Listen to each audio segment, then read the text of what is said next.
want to buy a laser marking machine. May I know what materials you need to mark? The materials I need to process include material, wood, plastic, leather, acrylic, glass, crystal, and so on. I see. If you need to process so many different materials, one single machine may not be able to meet all your needs. Could you please explain that in detail? Sure, laser marking is a non-contact processing method. Whether the laser can leave a mark on the material mainly depends on the material's light absorption rate, melting point, chemical composition, and the wavelength of the laser.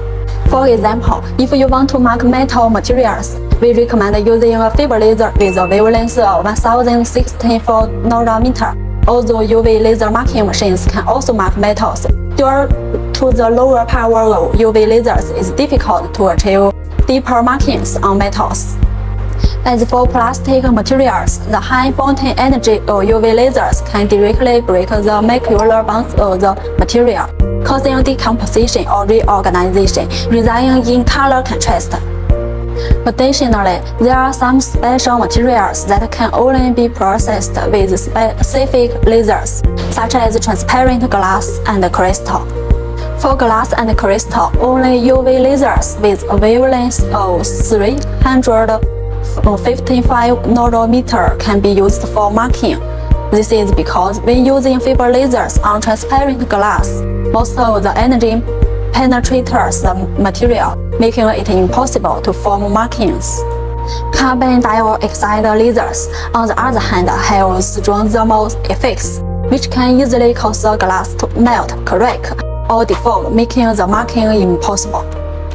However, UV lasers have high fountain energy, which can directly break the CO bonds, and the material absorbs energy at the focal point, causing micro explosions or structure changes, resulting in permanent marks.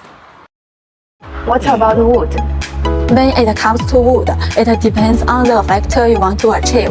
If you want to engrave with depicts on wood, carbon dioxide laser is the best choice. If you only need surface marking, UV laser can also do the job. There are also some special applications. For example, when marking roly-poly toys, you can choose either fiber laser or a carbon dioxide laser. This is because what needs to be processed is a powder coating on the surface of the toy.